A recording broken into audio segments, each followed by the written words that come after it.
तर 2012ला मी नोकरी सोडली. म्हटलं नाही, आता मला डिसिजन घ्यायला लागेल. मोठा डिसिजन. हां, की म्हणजे बऱ्याच जणांना असं वाटलं त्यावेळेला की अरे यार, चांगली परमनंट नोकरी सोडून हा काय करतोय. पण मी नोकरी मुळात पकडलीच होती सोडण्यासाठी.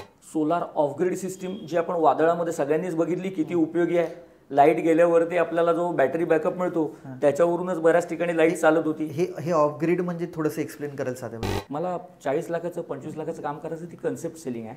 तर कॉन्सेप्ट सेलिंग म्हणजे साध्या सोप्या भाषेत पुन्हा एकदा थोडंसं अंडरलाईन करून सांगा. 20 वर्षाचं सर MSCB बरोबर ॲग्रीमेंट आहे. बरोबर. आज जर मला 2 लाख रुपये त्या गोष्टीसाठी लावायचे आहेत, तर मला त्याच्यातून आउटपुट नक्की हा देऊ शकेल का माणूस, हा त्या लेवलचा आहे का. उन्हाळ्यामध्ये तुमची इलेक्ट्रिसिटी जी चांगली जनरेट झालेली आहे ना, ती तुमच्या MSCBकडे काही युनिट्स त्यातले तुमचे वापरून झाल्यानंतर उरलेले क्रेडिट्स सुद्धा राहिलेले असतात. ओके. त्याचा त्याचा बेनिफिट जो आहे तो तुम्ही पावसाळ्यात घेऊ शकता. अच्छा. Actually it's a part of system designing.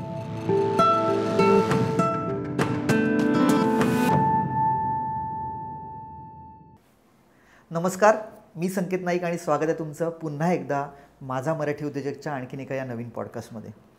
महागाई वाढली आहे अर्थातच, आणि प्रत्येक गोष्टीत वाढली आहे. तशीच ती वीज दरात, इलेक्ट्रिसिटी बिलमध्ये पण वाढली आणि ती दिसते. तर हेच जर इलेक्ट्रिसिटी बिल तुमचं कमी झालं किंवा अगदीच झिरो झालं तर बरं, आता ते कसं होऊ शकतं, कोणामुळे होऊ शकतं, ह्यासाठी हा पॉडकास्ट पूर्ण बघा. बरं, त्याचबरोबर जर तुम्हाला एखादा नवीन व्यवसाय द्यायचा असेल तर ह्या पॉडकास्टमध्ये आम्ही आणखीन एक नवीन व्यवसाय तुमच्यासाठी घेऊन आलो आहे. तो व्यवसाय काय, तो किती मोठा आहे, कसा आहे, कसा करायचा, कसा केला गेला आहे, हे आजच्या पॉडकास्टमध्ये आपल्या गेस्टकडनं आपण ऐकलं आहे. तर हा पॉडकास्ट पूर्ण बघा. चला भेटूया आपले आजचे guest Girish Joshi, proprietor Girish enterprises.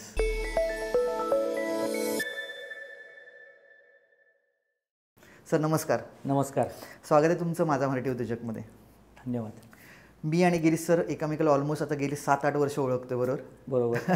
त्यामुळे सरांची काम करण्याची पद्धत, सरांचा बिझनेस खूप जवळून बघितला आहे. आणि आत्ता बजेटमध्ये जेव्हा सोलारचं डिस्कशन झालं आणि एक सबसिडी वगैरे काहीतरी अनाऊन्स झाली तुमच्याकडनं, ते कळलं. तर असं क्लिक झालं की अरे, गिरीश सर आपल्या घरातला उद्योजक आहे, मराठी उद्योजक आहे.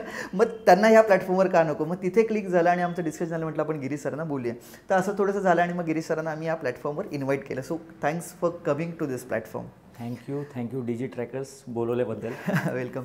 सर, आपण उद्योजक नाही, साधारण एक वेगळ्या मातीचा बनलेला असतो. म्हणजे मी आत्तापर्यंत ज्या उद्योजकांना भेटलो आहे, समजा माझा मराठी उद्योजकवर आलेल्या पॉडकास्टमध्ये आलेल्या उद्योजक असतील किंवा ज्यांच्याबरोबर मी व्यवसाय करतो आहे किंवा ज्यांना असं इन जनरल भेटलो आहे, काहीकांचं शिक्षणच झालेलं नाही आहे पण आज खूप मोठा व्यवसाय उभा केला आहे. काहीकांचं शिक्षण एक कुठल्या तरी वेगळ्या फील्डमध्ये झालं आणि काहीतरी वेगळं. तर तुम्ही पण त्याला अपवाद नाही आहेत माझ्यासारखं किंवा बाकी इतर उद्योजकांसारखं. तर तुम्ही मला वाटतं डिप्लोमा इन केमिकल्स केलं आणि आज तुम्ही आहात 20 वर्ष गेली, 20-25 वर्ष सोलारमध्ये. बरोबर. तर ही जर्नी कुठून चालू झाली किंवा व्यवसायातच काय यायचं असं ठरवलं, तुमच्याकडनं ऐकून घेऊया. सर, खरं सांगायचं झालं ना, तर मी ज्या वेळेला पासआउट झालो, मी त्याच वेळेला ठरवलेलं की व्यवसाय करायचा. बी फ्रँक, माझ्या खानदानामध्ये कोणी व्यवसाय केलेला नाही आहे. शिक्षक, आई वडील दोन्ही शिक्षक. ओके. आणि त्याच्यामुळे काय करायचं हे मलाही क्लिअर नव्हतं. पण व्यवसाय करायचा आहे, टेक्निकलमधला व्यवसाय करायचा आहे हे नक्की होतं. आता माझी सुरुवात अशी झाली की म्हटलं आता आपल्याला टेक्निकलचा व्यवसाय करायचा आहे, पण व्यवसाय कुठला करायचा माहीत नाही. तर नोकरी सध्या पोट भरण्यापुरती तर शोधायला हवी. ती शोधायला सुरुवात केली. शोधताना माझ्याच कॉलेजमधले जे सिनियर्स आहेत ते सोलार या व्यवसायात होते. पण त्यांच्यासमोर अडचण इन्स्टॉलेशनची होती की टेक्निकल माणसं इन्स्टॉलेशनला नव्हती. त्यांनी मला जस्ट एक आमची भेट झाली अशीच, आणि त्यांनी विचारलं अरे तू काय करतोस. म्हटलं सध्या काहीच नाही, शोधात आहे. तर म्हटलं ठीक आहे, मग माझ्यासाठी करशील का जरा इन्स्टॉलेशन. तर मी त्यांना हो म्हणालो. बेसिकली स्वभावच असा आहे, मी कधी नाही हा विषय करत नाही, ट्राय करतो. म्हटलं ठीक आहे सर, तुम्ही मला कंपनीचा असिस्टंट द्या. 1-2 वेळेला दाखवलं, मला इन्स्टॉलेशन समजलं की आपण त्याच्यामध्ये पुढे जाऊ शकतो. त्यांना थोडा ॲश्युरन्स आला आणि त्यांनी मला म्हटलं ठीक आहे जॉईन व्हा. आणि त्या पद्धतीने मी सोलार इन्स्टॉलेशनला पहिले सुरुवात केली. मी माझ्या व्यवसायाची सुरुवात ही इन्स्टॉलेशनपासून केलेली आहे, विक्रीपासून नाही. कुठल्या सालची गोष्ट आहे ही 2000 सालची. ओके. मग त्याच्यानंतर कुठे कारण तुम्ही मागे एकदा पण आपल्या डिस्कशनमध्ये झालं होतं की तुम्ही कुठेतरी नोकरी केली होती, मला काहीतरी मार्किंग समथिंग तुम्ही बोलला. ॲक्च्युली त्याच्यानंतर काय होत होतं इन्स्टॉलेशन, त्यावेळेला सोलारचा अवेअरनेसच तेवढा नव्हता. इन्स्टॉलेशन अगदी महिन्यातून 2 किंवा 3, मॅक्स टू मॅक्स 4 असायची. त्याच्यामुळे फार पैसे मिळत नव्हते. आणि मग म्हटलं आता काय करावं, तर व्यवसाय करायचा आहे पण कुठला करायचा आहे ते अजून त्याही वेळेला नीट क्लिक झालं नव्हतं, कारण त्यावेळेला सोलारची 2-4 इन्स्टॉलेशन म्हणजे फार मोठा अनुभव नव्हता. ओके. तर म्हटलं आता ठीक आहे, हरकत नाही. मग मी सुरेश पाटील आदर्श पतसंस्था, त्यांचं कडाप्पा ग्रेनाइट मार्बलचं त्यांचं सप्लायर्सचं दुकान होतं, तिथे मार्किंगसाठी जायचो. बापरे. त्याच्यानंतर थोडे दिवस ते केलं. त्याच्यानंतर थोडे दिवस मनुष्यबळ विकास मंत्रालयाची एक स्कीम इथे आली होती, त्यांचं मार्केट सर्वेचं आणि अवेअरनेसचं काम होतं, ते केलं. त्याच्यानंतर मला जॉन्सन टाईल्समध्ये जॉब लागला. त्यावेळेला मी थोडासा जरा सेट झालो. ह्यामध्ये 4-5 वर्ष पिरियड गेला होता. सोलारचा अजूनही फार मोठं वाढलेलं नव्हतं, लाईट्स तर खूप कमी होतं, वॉटर हीटरचं चालू होतं. जॉन्सनला लागलो, पण तोपर्यंत माझं हे विजन क्लिअर झालेलं की मला सोलारचा बिझनेस करायचा आहे. बरोबर. कारण मला त्याची आवड निर्माण झाली होती आणि टेक्निकल गोष्ट असल्यामुळे त्याच्यामध्ये माझा जास्त इंटरेस्ट होता. मग त्या केसमध्ये पैसे कमी होते, त्याच्यामुळे नोकरी करणं गरजेचं होतं, पोट भरत नव्हतं. इन दॅट केस मी 2012पर्यंत जॉन्सनमध्ये नोकरी केली. ओके. पण 2011-12 जेव्हा गव्हर्नमेंटने सबसिडी डिक्लेअर केली, 2006 पासून इन्स्टॉलेशन आणि सेलिंग पण चालू झालं होतं गिरीश एंटरप्राइजेसचं. तर 2012ला मी नोकरी सोडली. म्हटलं नाही, आता मला डिसिजन घ्यायला लागेल. मोठा डिसिजन. हां, की म्हणजे बऱ्याच जणांना असं वाटलं त्यावेळेला की अरे यार, चांगली परमनंट नोकरी सोडून हा काय करतोय. पण मी नोकरी मुळात पकडलीच होती सोडण्यासाठी, ते मला माहीत. तर म्हटलं ठीक आहे, आता आपण जे होईल, आपण आपल्याला बिझनेसला आता ग्रीप येते, तर आता बिझनेसला वेळ देण्याची गरज आहे. मग त्यावेळेला 2012 पासून आपण फुल फ्लेज सोलार करायला सुरुवात केली. आणि अशा पद्धतीने आपण सोलार या बिझनेसमध्ये सेटल झालो. त्याच्या आधी 1-2 वेळेला मी काही बिझनेस, म्हणजे कसं आहे, प्रत्येक व्हर्टिकल्स मार्केटिंगमध्ये काही कॅमलचे डिस्ट्रीब्युटरशिप पण आपण केली. अच्छा. कॅमलचे प्रॉडक्ट्स होते, कारण की डिस्ट्रीब्युटरशिपमध्ये ट्रेडिंग केलं, अशाही गोष्टी केल्या. पण मन रमत नव्हतं. पण मला त्यावेळेला काहीच इन्कम सोर्स फार नव्हता. अगदी म्हणजे तुम्हाला सांगतो, मी 700 रुपये मंथपासून सुरुवात केलेली आहे. काय बोलता. 700 रुपये महिना मला मॅक्स टू मॅक्स मिळत होता. आणि 2012पर्यंतचा हा सगळा जो जर्नी होता, त्याच्यामध्ये 2006-05 पासून हे क्लिअर झालं की आपल्याला आता सोलारमध्येच पुढे जायचं आहे. येस. तुम्ही आता बोलताना काहीतरी वॉटर हीटरचं पण म्हणालात. आता साधारण सोलार म्हटलं की इलेक्ट्रिसिटी, हे गणित मला माहिती आहे. आणि सोलार एनर्जी किंवा सोलार बोललं की ते पॅनल्स दिसतात जे आपले टेरेसवर बसवलेत. आणि हे तर त्याचा टेक्निकॅलिटी ज्या आहेत, सोलारचे काय व्हर्टिकल्स एक्झॅक्टली आहेत, तुम्ही काय सर्व्हिसेस देता, हे तर जाणून घेतोच. पण त्याच्या आधी एक वेगळा थोडासा प्रश्न, कारण तुम्ही आज 25 वर्ष या व्यवसायात आहात आणि हा प्रश्न अजूनपर्यंत मी कोणाला विचारला नाही आहे. माझ्या बाबतीत असं घडतं की येणारा जो काही कस्टमर आहे, तो प्रत्येक कस्टमरला मी हो बोलतोच असं नाही सर्व्हिस द्यायला. तर मी आय एम जजमेंटल बेसिकली. मी स्वतः क्लायंट चूज करतो. मग त्याचे काही पॅरामीटर्स ठरलेले आहेत. पहिला असा आहे की बाबा तो कसा ट्रीट करतो वेंडर्सना. पहिल्या मीटिंगमध्ये एक आपल्याला अंदाज येतो की हा किती रिस्पेक्ट देतो आपल्याला इज नॉट मला, पण प्रत्येक सर्व्हिस प्रोव्हायडरला तो कसा रिस्पेक्ट देतो.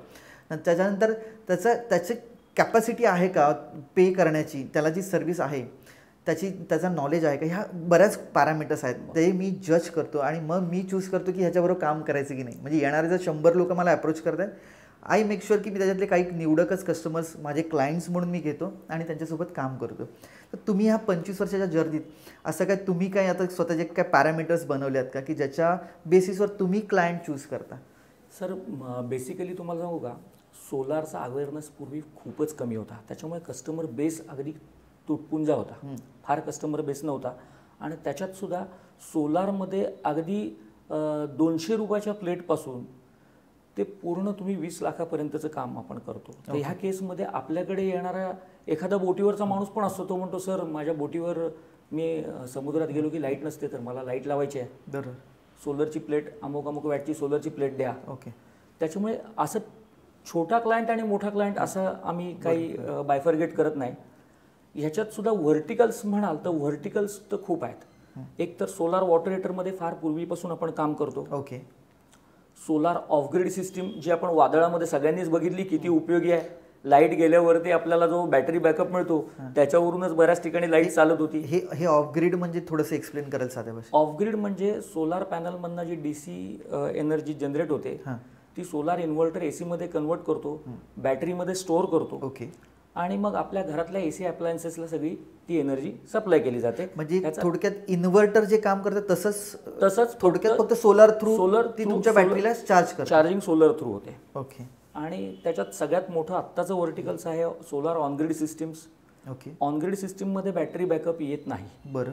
ऑन ग्रीड सिस्टीम ही सोलार पॅनल टू इन्व्हर्टर आणि इन्व्हर्टरमधनं MSCBच्या कनेक्टमध्ये जी मीटर्स असतात आपली त्या मीटर्सला दिली जाते. ओके. ऑन ग्रीड सिस्टीम्ससाठी सगळ्यात महत्त्वाची गोष्ट म्हणजे ऑन ग्रीड सिस्टीम बसवणारा कस्टमर हा इमर्जन्सी लाईट म्हणून बसवत नाही, तर माझं लाईट बिल जे तुम्ही मगाशी म्हणालेत ना, माझं लाईट बिल 0 होऊ शकतं का, तर ते ह्या ऑन ग्रीड सिस्टीममध्ये होऊ शकतं. अच्छा, त्याच्यात होऊ शकतं. आणि ह्याच्यामध्ये गव्हर्नमेंटने सध्या सबसिडी स्कीम्स पण चांगली काढलेली आहे.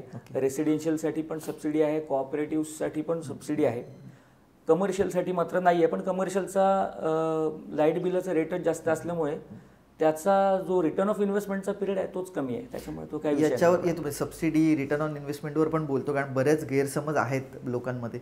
पण तुम्ही सर्व्हिस बेसिकली जर कन्क्लूड करायला गेलो तर water heater, solar water heater, solar off grid, solar on grid आणि एक नवीन व्हर्टिकल आत्ता गेले 6-7 वर्षापासून इंडियामध्ये इंट्रोड्यूस झालंय. ओके. ते लो एनर्जी वॉटर हीटर, त्याला हीट पंप म्हणतात. अच्छा. अतिशय सुंदर कन्सेप्ट आहे. त्याच्यावरती पण गिरीश एंटरप्राइजेस गेली 5 वर्षापासून काम करतंय. मी त्या संदर्भात चायनाला जाऊन आलो. ओके. मेनली टेक्नॉलॉजी जर्मनी आणि चायनाची आहे. ओके. पण आपल्या इथे इंडियामध्ये सुद्धा आता त्याचं मॅन्युफॅक्चरिंग चालू झालंय.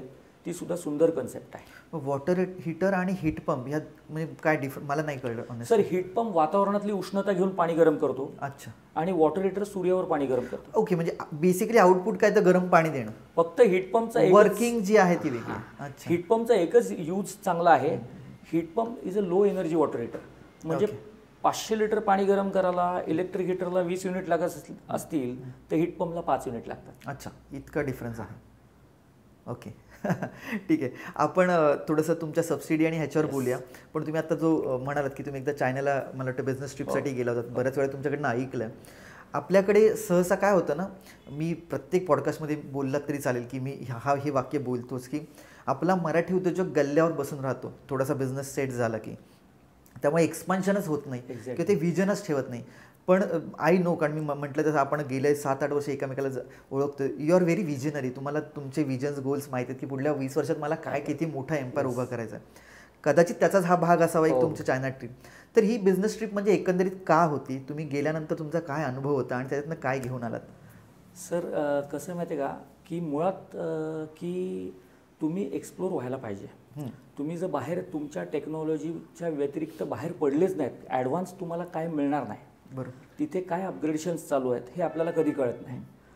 सगळ्यात महत्त्वाची गोष्ट म्हणजे आपल्याकडे जी टेक्नॉलॉजी येते ती चायना असो, जर्मनी असो, US असो, कुठून येते आणि त्याच्या डीपमध्ये तुम्ही जायला पाहिजे. आम्ही आता चायनाला जे गेलो होतो तिथे हे हीट पंप्सचे मॅन्युफॅक्चरर होते. कॅन्टन फेअर म्हणून होतं. तिथे हीट पंप्सचे मॅन्युफॅक्चरर होते. हीट पंप्सचा नुसता उपयोग हा हीट पंप पाणी गरम करण्यासाठी नसून हीट पंप्सचे ड्रायर पण आहेत. अच्छा. म्हणजे बऱ्याच गोष्टीमध्ये ह्याचा उपयोग होऊ शकतो. हे आम्हाला तिथे कळलं. त्याचे बरेचसे सायझेस आम्ही बघितले. बऱ्याचशा गोष्टी तिथे अशा कळल्या की हीट पंप हा विषय आम्ही फक्त विचार केलेला, विजन फक्त एवढंच होतं की पाणी गरम करतो, स्विमिंग पूल गरम करतो, बस संपलं. ओके. पण तिथे खूप गोष्टींमध्ये हीट पंप्स वापरले जातात आणि त्याचं मॅन्युफॅक्चरिंग हे तिकडे होतं. आपला गैरसमज एक आहे की चायनाची वस्तू आहे यार, असं नाही आहे. किती दिवस टिकेल असं नाही आहे. आम्हाला ॲक्च्युली ते पण जाणून घ्यायचं होतं. स्पष्ट सांगतो मी.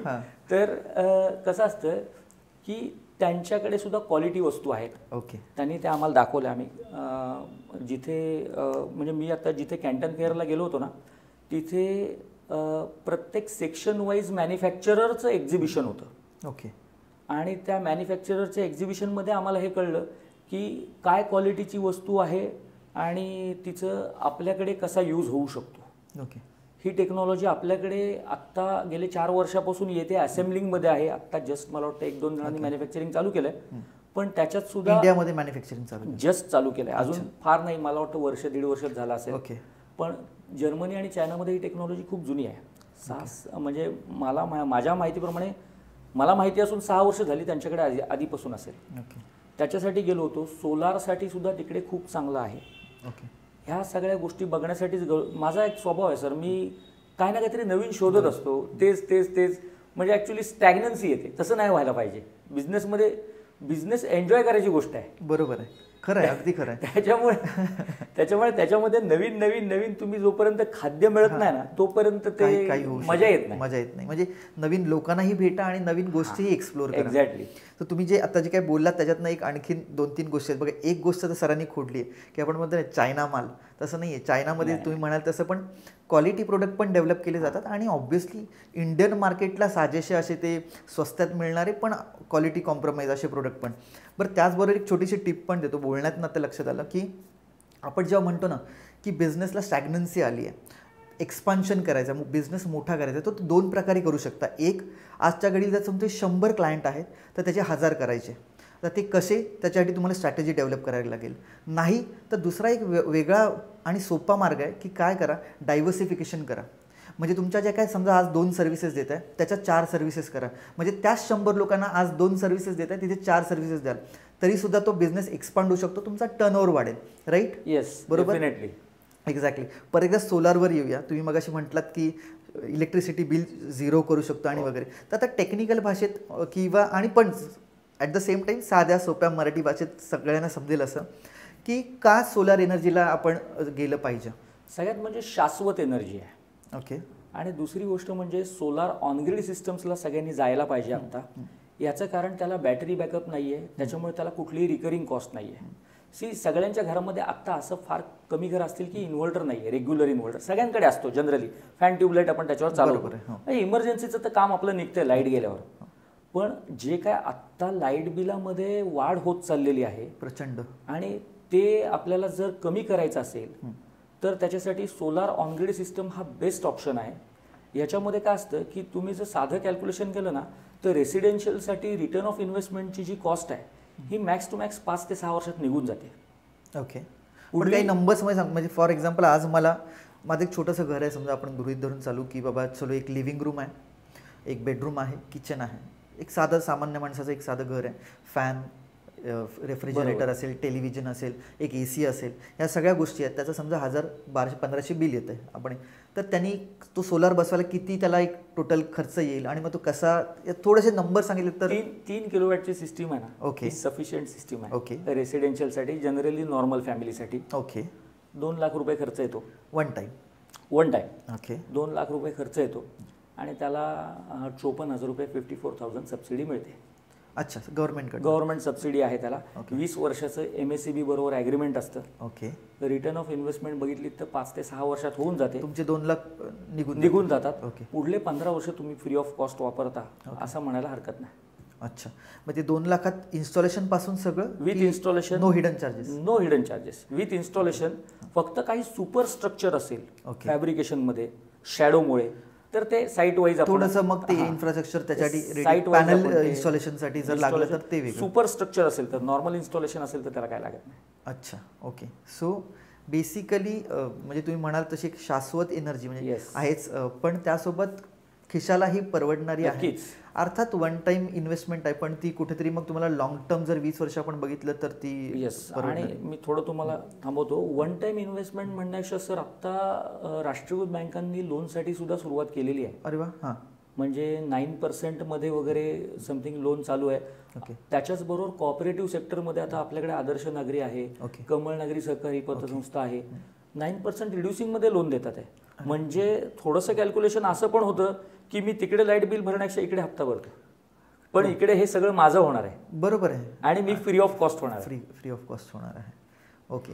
आता आपण बाकीच्या तुमच्या ज्या काय हे गोष्टी आहेत त्याच्यात आपण थोडंसं असं करूया की बिझनेस तुमचा जो 25 वर्ष आहे त्याच्यात किती आजपर्यंत क्लायंट्स तुम्ही कॅटर केलेत, प्लस काय तिकीट साईज आपण सुरुवात जेव्हा बिझनेस केला होता काय तिकीट साईज होती आणि आज आपण किती लेवलला कॅटर करू शकतो, आपण काय कॅपॅसिटीला डील करू शकतो.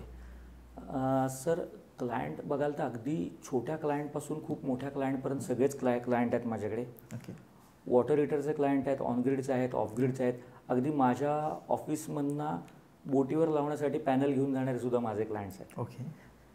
तर असं तर खूप क्लायंट बेस्ड आहे, म्हणजे 5,000-1,000 क्लायंट बेस नक्की असेल. ओके. पूर्ण जिल्ह्यामध्ये आपण काम करतो. काही केसमध्ये स्पेशली काही लोकांनी रिक्वेस्ट केल्यामुळे आपण जिल्ह्याच्या बाहेर जाऊन सुद्धा कामं केलेली आहेत. ओके. रेसिडेन्शियल, कमर्शियल आणि इंडस्ट्रियल तिन्ही सेक्टरमध्ये काम करतो मी. आता याच्यामध्ये तिकीट साईज तुम्ही म्हणाल तर अगदी एक 200 रुपयाच्या छोट्या पॅनलपासून ते 40 लाखापर्यंत आपण काम केलेलं आहे. ओके. काय अगदी म्हणजे खूपच हो, वेरियन्स आहे. हो, ओके. हो.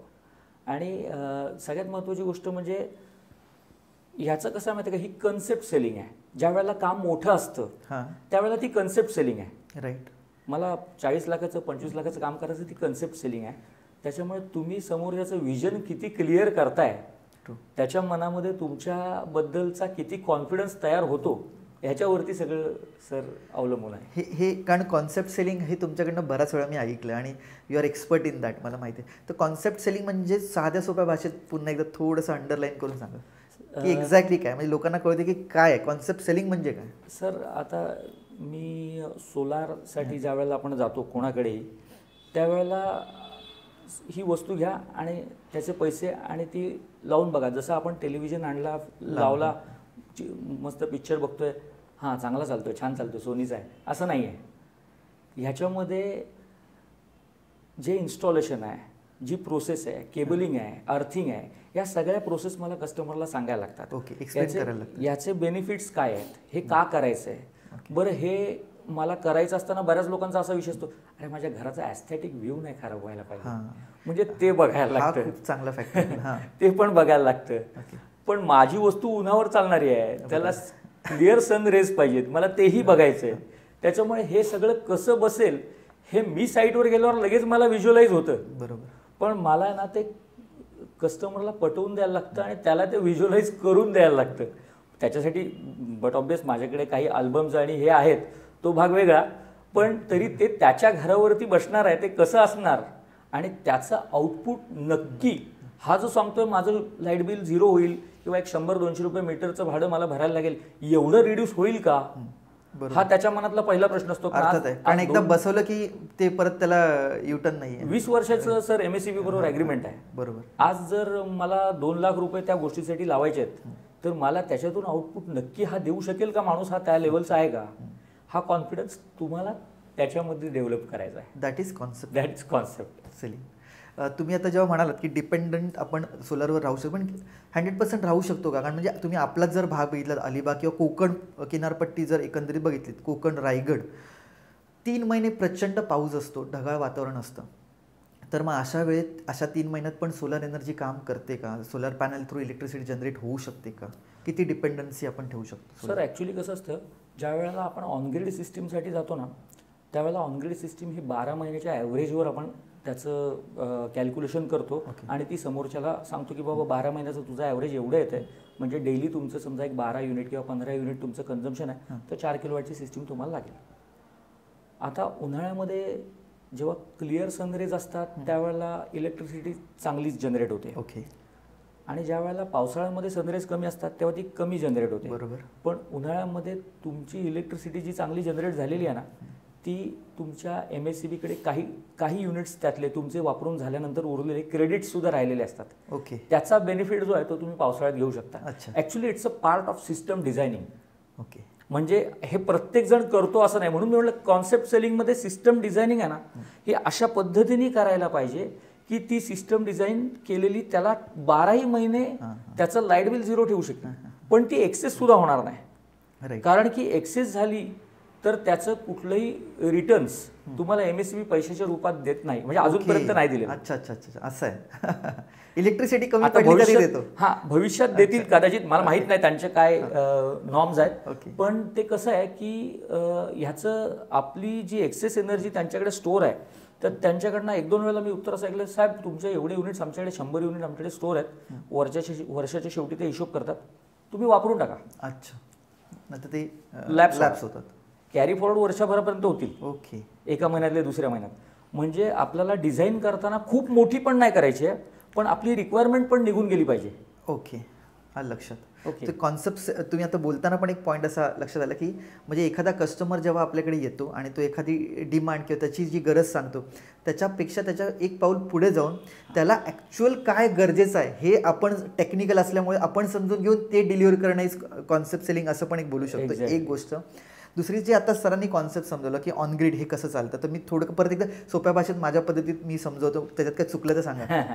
ऑन ग्रीड म्हणजे काय की तुम्ही सोलार थ्रू एनर्जी जनरेट करता आणि ती तुमच्या कुठे घरात वापरली जाते आणि जी एक्स्ट्रा आहे एनर्जी घेतलेली ती इलेक्ट्रिसिटी MSEBला जाते बेसिकली. सो मंथली समजा महिन्याला तुम्हाला 10 युनिट्स लागतात घर चालवायला.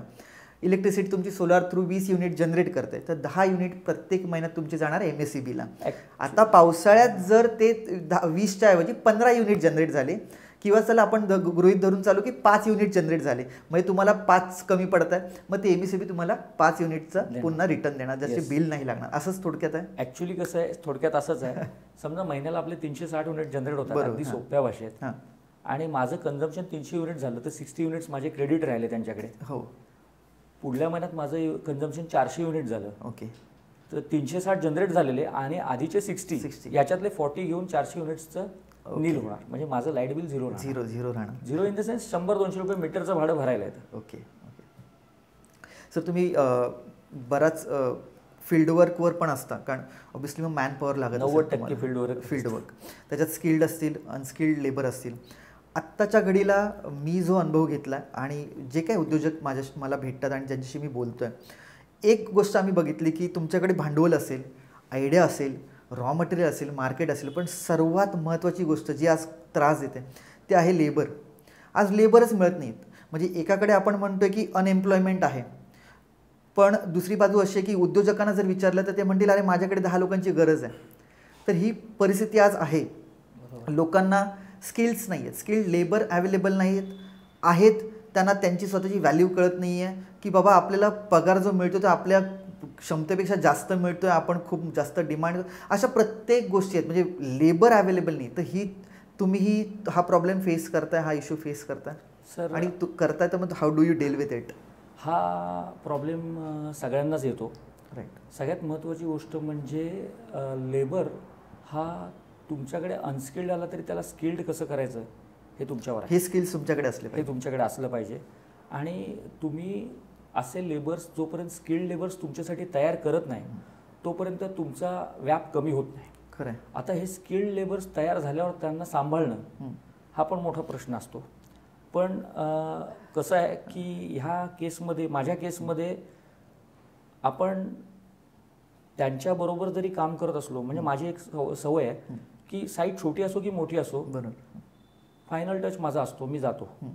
मला ते बघायला म्हणजे मला चैनच नाही पडत. ऑब्व्हियसली सवय झालेली, कारण आपण आपली क्रेडिबिलिटी आपल्या नावावर क्लायंट आलेला आहे. पण आता आम्ही काय करतो, ज्या वेळेला आमचे स्किल्ड लेबर्स आहेत त्यांच्याबरोबर अनस्किल्ड लेबर्स देतो. बरोबर. आणि मग ते ट्रेन करतो. ओके. सगळेजण असंच करतात. फक्त काही लेबर आहेत ना, तुम्हाला काही लेबर कन्सिस्टंट असतात, काही लेबर थोडे फ्लक्च्युएट होतात. ते सगळीकडेच असतं, फ्लक्च्युएशन खूप असतं, सगळीकडेच असतात. पण म्हणजे अजूनपर्यंत तरी मला एवढं कोरोनामध्ये सुद्धा आणि आत्ता इकडे सुद्धा तेवढा लेबर क्रंच नाही आलेला, कारण की मी स्वतः साईटवर काम करायचो. त्याच्यामुळे हे समोरच्या लेबरलाही माहिती आहे की आपण नाही गेलो तर आपला साहेब करणार आहे. राईट. किती जणांना रोजगार देतात तरी मी तुम्हाला सांगतो 14. आणि तुमचंही काम फील्डवर्कचं मी एक साईट बघितली होती, हार्डवर्क आहे, रिस्क खूप आहे. तर मग तिथे कशी काळजी घेते? कारण आपला मागे पण एक पॉडकास्ट झाला लक्ष्मण कदम सरांबरोबर, he is a real estate contractor. तर तिथे त्यांच्याकडेही तीच आहे की एक रिस्क राहते रिअल इस्टेटमध्ये, मोठ्या मोठ्या बिल्डिंग्स जेव्हा तुम्ही कन्स्ट्रक्ट करताय. तर तुम्ही कशी काळजी घेताय की जेणेकरून आपला जो स्टाफ आहे, आपले जे कलिग्स आहेत, त्यांना कुठेही इजा नको व्हायला, हार्म नको व्हायला? सर, ॲक्च्युली आपण तर एक इन्शुरन्स हा विषय आहेच केलेला, पण इन्शुरन्स अपार्ट्स आपल्याला पहिली गोष्ट, सगळ्यात महत्त्वाची गोष्ट आहे सेफ्टी. म्हणजे इवन कसं असतं की तुम्ही ज्या वेळेला, आता आम्हाला मोठ्या मोठ्या टँक्स वरती चढवायला लागतात, पंपच्या पॅनल्स चढवायला लागतात, आम्ही ते प्रॉपर सेफ्टी बेल्ट वापरूनच पोरं काम करतात. ओके. काही प्रॉब्लेम नाही. आणि जे रिस्की काम आहे तिथे फ्रंटला आपण स्वतः उभं राहायला पाहिजे आणि त्याच्याबरोबर आपले स्किल्ड लेबर्स असले पाहिजेत. अनस्किल्ड लेबर्स आम्ही थोडे मागे ठेवतो त्या केसमध्ये. आणि खरं सांगू का, प्रत्येकाला त्याचं काम नेमून दिलेलं आहे. बरोबर. टँक वरती चढवताना टँक फिटिंग्सची जी टाय करायची आहे त्याच्यासाठी नवीन माणूस पुढे येणारच नाही. ती कोणी करायची हे ठरलेलं असतं. म्हणजे कुठलं काम कुठल्या लेबरनी करायचं हे त्या लेबरला माहिती आहे. तिथे दुसरा जण जाऊन करणारच नाही. बरोबर. त्यामुळे ती फेटल ऍक्सिडेंट व्हायचे चान्सेस कमी होतात. तुम्ही सेफ्टी बेल्ट वगैरे तर वापरायलाच पाहिजेत. आणि अजून एक महत्त्वाची गोष्ट अशी की बऱ्याच वेळेला कामं फॅब्रिकेशनवर असतात. फॅब्रिकेशनवर काम करत असताना सगळ्यात महत्त्वाची गोष्ट, आपल्याकडे कुठेही आपण त्यांना फ्रस्ट्रेट करत नाही की बाबा तुला हे एवढ्या वेळातच करायला पाहिजे. टाईम बाउंड, कारण अशा कामात टाईम बाउंड देऊन चालत नाही. बरोबर. त्याच्यामुळे त्यांना जेवढा वेळ घ्यायचा आहे तेवढ्या वेळात, कारण लेबर म्हटलं तर अरे आज एवढं काम निघालंच पाहिजे, नाही तर मग ह्या लेबरचा काय उपयोग. बरोबर असं होतं. पण अशा कामामध्ये ते नाही करता येत. घाई नाही करून चालत. तर ते तेवढा वेळ त्यांना द्यावाच लागतो. आपलाही तेवढा वेळ जातो. म्हणजे मी 99.9% अशा कामात मी स्वतः उभा असतो, गाईड करत असतो. हे असं करा तसं करा, बरंच चालू असतं माझं. त्याच्यामुळे मला साईटवर जाणं आणि हे ते काम एकदा झालं की मग मी रिलॅक्स होतो. सुपर. भविष्यात काही मॅन्युफॅक्चरिंगमध्ये उतरायचे चान्सेस, विजन? सर विजन आहे मॅन्युफॅक्चरिंग. मला आवडेल म्हणजे तुम्हाला बघायला मॅन्युफॅक्चरिंग ॲक्च्युली आहे. मी थोडंसं वर्कआउट पण चालू आहे, त्याच्यावर सर्जरी पण चालू आहे. मॅन्युफॅक्चरिंगचंच विजन आहे. एक व्हर्टिकल्स वाढवण्याची इच्छा खूप आहे. क्या बात. बघूया आता कसं काय सक्सेस होते. खूप खूप बेस्ट विशेष आहे तुम्हाला त्या व्हर्टिकलसाठी. आणि बरंच टेक्निकल माहिती पण दिलीत. मला वाटतं खूप गैरसमज आहेत लोकांमध्ये सोलार रिलेटेड. कारण मी जनरली पण आपण कोणाला भेटलो, नॉट जस्ट उद्योजक असं म्हणतो मी. एक बोलू? हो नक्की सर. ॲक्च्युली ना सोलार रिलेटेड गैरसमज बरेच आहेत, पण त्याच्यावरती सोल्युशन्स पण आहेत. जी गोष्ट आपण 20 वर्षाच्या MSCBच्या कॉन्ट्रॅक्टमध्ये विकत घेतोय, 20 वर्ष MSCB ज्या गोष्टीसाठी आपल्याला कॉन्ट्रॅक्ट करताय आपल्याबरोबर, ती ॲटलिस्ट आत्ताच्या घडीला तरी लेटेस्ट असावी. ओके. लोक हे लक्षातच घेत नाही. लोक कॉस्ट कटिंगमध्ये जातात. बरोबर. जी मी तुम्हाला म्हटलं ना की 3 किलोवॅटची सिस्टीम 2 लाखाला येईल, आपण देतो, टॉपमोस्ट क्वालिटी देतो. बरोबर. तीच सिस्टीम 1,40,000 1,50,000 पण येते. कॉम्प्रोमाइज होतं आणि त्याच्यामुळे जनरेशन कमी होतं. पण सर ती 10 वर्षापूर्वीची टेक्नॉलॉजीची पॅनल आहेत, पुढली 20 वर्ष अजून तुम्हाला वापरायची आहेत. बरोबर. हा विचारच कोण करत नाही. आता इन्व्हर्टर आलेले आहेत, बरेच लोक इन्व्हर्टर बसवतात. 5G इन्व्हर्टर बसवा, चांगली टेक्नॉलॉजी आहे. बरोबर. आत्ताच्या घडीला लेटेस्ट आणि टेक्निकली तुम्ही अपडेट गोष्ट बसवली तर तुम्हाला चांगले रिझल्ट मिळतात. आणि ती वस्तूसुद्धा आहे ना तुमची, ही खूप चांगलं तिचं लाईफ तुम्हाला देऊन जाते. ओके. म्हणजे मी तर म्हणेन की गैरसमज करण्यापेक्षा तुम्ही 4 ठिकाणी चौकशी करा. कारण अशी वस्तू आहे की कोणीही 4 ठिकाणी विचारूनच घेतं आणि त्याच्यामधली स्वतः थोडी माहिती घेऊन आत्ताच्या घडीला लेटेस्ट अपडेट काय आहे तेच घ्या, तुम्हाला कधीच त्रास होणार नाही. ओके. राईट. एक तुम्ही बोलला त्याच्यातनं प्रश्न आला, कदाचित लास्ट प्रश्न टेक्निकल विचारतो, की हे जे तुम्ही आपण म्हणतो की आपण सोलार पॅनल जो बसवतोय 2 लाखवाला आपण बसवू, जो प्रीमियम क्वालिटीचा आहे, but over a period of time, कारण आपण 20 वर्षाचं विजननी बसवतोय, त्याचं काही डिग्रेडेशन होतं. म्हणजे आज 100 युनिट देतोय, कदाचित 20 वर्षाचा येईपर्यंत तो 100चा कदाचित कमी होतं. काय पर्सेंटेज डिग्रेडेशन होतं त्याचं? 2 ते 3% पहिले सुरुवातीला 3 वर्षातच कमी होतं. अच्छा. नंतर 10 वर्ष ते सस्टेन राहतं. अच्छा. प्रत्येकाचा पर्सेंटेज रेशो चेंज आहे पॅनलचा. बरोबर. परत पुढली 10 वर्ष ते सेम इफिशियन्सीने काम करतं. ओके. आणि मग ह्याला काय मेंटेनन्स कॉस्ट पण असू शकते? 20 वर्षात कॉस्ट काहीच नाही आहे, पण त्याला क्लिनिंग मात्र करायला हवं. ओके. हा एक महत्त्वाचा पार्ट माझ्याकडनं मगाशी तुम्हाला सांगायचा राहिला. सोलार पॅनल ज्यावेळेला आपण इन्स्टॉल करतो ना, आता मी बऱ्याच ठिकाणी बघतो, आम्ही नॉर्मली जो स्लोप आम्हाला इन्क्लाइन हवा आहे सनरेज परपेंडिक्युलर पडण्यासाठी, त्याच्यापेक्षा कोणाचा कमी आहे, कोणाचा अगदी जास्त आहे. जसं रूफ आहे त्याच्यावर डायरेक्ट लावून टाकलं आहे, तिथे जायलाच ॲक्सेस नाही आहे. जी वस्तू मला 20 वर्ष वापरायची आहे तिला जायला मी ॲक्सेसच ठेवला नाही तर ती कशी वापरणार? बरोबर. म्हणजे हा कस्टमर हा विचारच करत नाही. आता काही ठिकाणी मी बघतो तर पॅनलवर एवढी धूळ असते की ती पॅनलच दिसत नाही, कारण तिथे जायला ॲक्सेस नाही आहे. सनरेज त्याच्यावर पडले, पण जर ऑब्स्ट्रॅकल्स आहे, मध्ये धूळ आहे, तर ते जनरेशनच कसं होणार? त्याच्यामुळे इन्स्टॉलेशन करणाऱ्या व्यक्तीनेच असं इन्स्टॉलेशन करायला हवं की प्रॉपर तिथे फॅब्रिकेशन करून माणूस इझिली जाईल आणि इझिली येईल. मी मुद्दामून इझिली म्हणतोय, इथे परत सेफ्टीचा विषय येतो. बरोबर आहे. कुठल्याही इन्स्टॉलरचे जे इन्स्टॉल करणारे मुलं आहेत ते वन टाईम जाऊन इन्स्टॉल करणार आहेत. पण रोज कस्टमरला वापरायचं आहे. तिथे 15 दिवसातून एकदा कस्टमर जाणार आहे. अच्छा. तर परत एकदा सेफ्टीचा विषय येतो. तर ते करताना 4 पैसे फॅब्रिकेशनमध्ये गेले तरी चालतील, पण तिथे आपण इझिली न घाबरता गेलो पाहिजे आणि न घाबरता आलो पाहिजे. बरोबर आहे. कारण हे सगळं फार वरती असणार आहे. बरोबर. आणि सेफ्टी सगळ्यात पहिले. मग हे AMC पण घेता तुम्ही? AMC पण घेतो. ओके. नाही तर अदरवाईज कस्टमर स्वतः पण क्लिनिंग करू? काही कस्टमर स्वतः करतात. अच्छा. काहींचे AMC पण. त्याच्यात पण मग टेक्निकल थोडंसं तरी नॉलेजेबल असलं पाहिजे क्लिनिंग करताना की नाही? नाही, पण पोरं आपल्याबरोबर जी सोलर इन्स्टॉलेशनची पोरं आहेत तीच AMCला जातात. नाही, समजा मी बसवलं तर मला काय टेक्निकल त्याच्यातलं काय नो हाव गरजेचं आहे की मी नॉर्मल क्लिनिंग करू शकतो? म्हणजे तुम्ही जर मला एकदा सांगितलं असं असं क्लिनिंग करा, नॉर्मल क्लिनिंग करू शकता. टेक्निकली कसं आहे की आत्ता सिस्टम ज्या बसवल्या जातात ना त्याच्यात कुठे काय लिकेज करंट असेल काय असेल तर सिस्टमच बंद होते. ओके. त्याच्यामुळे त्या सगळ्या गोष्टी सेफ्टी जेवढ्या आपण आर्थिंग्स वगैरे आपण सगळ्या प्रॉपर केलेल्या असतील तर कधीही तुम्हाला जनरेशनचा पण विषय येणार नाही आणि सिस्टम बंद पडण्याचा पण विषय येणार नाही की बाबा अचानक बंद पडली आहे किंवा शॉक लागणं हॅझार्डस असं काही प्रॉब्लेम येणार नाही. ग्रेट. चलो, टेक्निकल खूपच आज परत एकदा नॉलेज. मी म्हटलं ना प्रत्येक पॉडकास्ट मलाही खूप मजा येते गप्पा मारायला, कारण तो व्यवसाय माझ्यासाठी नवीन असतो. त्यातल्या पण टेक्निकल गोष्टी कळतात आणि ऑब्व्हियसली आपलं पण ब्रेन थोडं 24/7 असतो की काहीतरी नवीन शोधायचं असतं.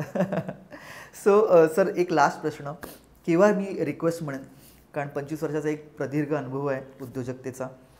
मराठी, कारण आपला उद्देशच तो आहे, तर मराठी तरुणींना काय एक संदेश द्याल, काय मेसेज द्याल की व्यवसायात का यावं, आणि त्यात पण जर सोलारमध्ये जर तुमच्या परीने काय एक मेसेज द्याल की जेणेकरून आज हा पॉडकास्ट बघून थोडे काहीतरी मोटिवेट होऊ द्या मराठी उद्योजक तरुण? मी तर म्हणेन की मराठी उद्योजकांनी किंवा मुलांनी महिलांनी व्यवसायातच यावं.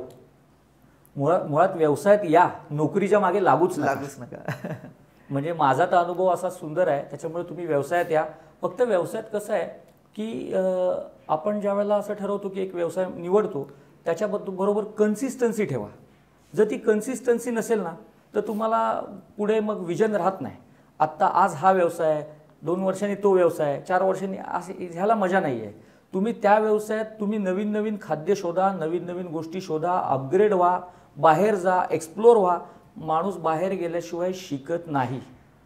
म्हणजे इंडियन मार्केटमध्ये फिराच, पण जे छोटे मोठे एक्झिबिशन्स होतात, टेक्निकल एक्झिबिशन्स होतात, आता मी टेक्निकल आहे म्हणून मी टेक्निकलबद्दल बोलतो. बरोबर आहे.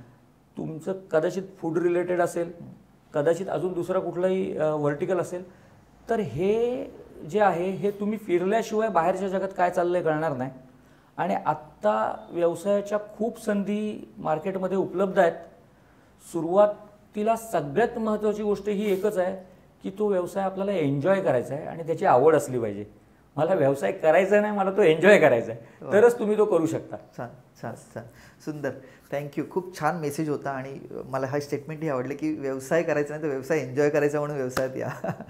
सुपर. चले का, खूप धन्यवाद तुम्ही दिलेल्या वेळेबद्दल आणि ह्या टेक्निकल माहितीबद्दल आणि ह्या व्यवसायाबद्दल. Thank you very much. आणि मी तुमचे डिजिट्रॅकर्सचे जेवढे मला बघता येतील तेवढे बरेचसे बघतो. सुंदर असतात आणि त्याच्यातून घेण्यासारख्या बऱ्याच गोष्टी असतात. Thank you very much. Thank you sir. Thank you. सुरुवातीला सांगितलं होतं ना की इलेक्ट्रिसिटी झिरो कशी करायची याचं उत्तर या पॉडकास्टमध्ये आहे. आणि त्यामुळे तुम्ही मला ऐकताय म्हणजे हा पॉडकास्ट पूर्ण बघितलं आहे, तुम्हाला उत्तर मिळालं आहे. पण त्याचसोबत जो आमचा उद्देश आहे की उद्योजक बनायचं असेल तर आणखीन हा नवीन एक व्यवसाय आपण तुमच्यासमोर आणला आहे. सोलार एनर्जी, त्याच्यात पण वेगळे व्हर्टिकल सरांनी सांगितले. वॉटर हीटर असेल, सोलार पॅनल थ्रू इलेक्ट्रिसिटी असेल, ऑफग्रीड असेल, ऑनग्रीड असेल, खूप वेगवेगळ्या गोष्टी आहेत. खूप मोठा व्यवसाय आहे. कारण स्वतः गव्हर्नमेंट, सरकार जे आहे ते इथून पुढे एक विजन ठेवून चालतं आहे 10, 25, 50 वर्षाचं की ही जी रिन्युएबल एनर्जी आहे, सोलार एनर्जी, ह्याला आपण कन्वर्ट कसे होऊ. मग तो छोटा अगदी कोण रेसिडेन्शियलवाला असेल किंवा मग कमर्शियल लेवलला इंडस्ट्रीज असतील, प्रत्येक गोष्टीत. आणि येत्या काळात बरंच सबसिडी ही सोलार एनर्जीसाठी मिळणार याची गॅरंटी आहे. सो हा एक चांगला व्यवसाय आहे, चांगला व्यवसायाचा पर्याय आहे. हा पॉडकास्ट प्रत्येक पॉडकास्टसारखा तुम्हाला आवडला असणार याची मला खात्री आहे. त्यामुळे हा पॉडकास्ट पण पुन्हा एकदा तुमच्या व्हॉट्सअप स्टेटसवर, फेसबुकवर, इंस्टाग्रामवर, प्रत्येक ग्रुपमध्ये मित्राला, घरातल्यांना सगळ्यांना शेअर करा जेणेकरून हा प्रत्येकापर्यंत पोचेल. पुन्हा एकदा लवकरच भेटून एका आणखी नवीन पॉडकास्टमध्ये. तोपर्यंत तुमची रजा घेतो. Signing off. Sanket Naik, CEO, Digitrackers tech solutions private limited.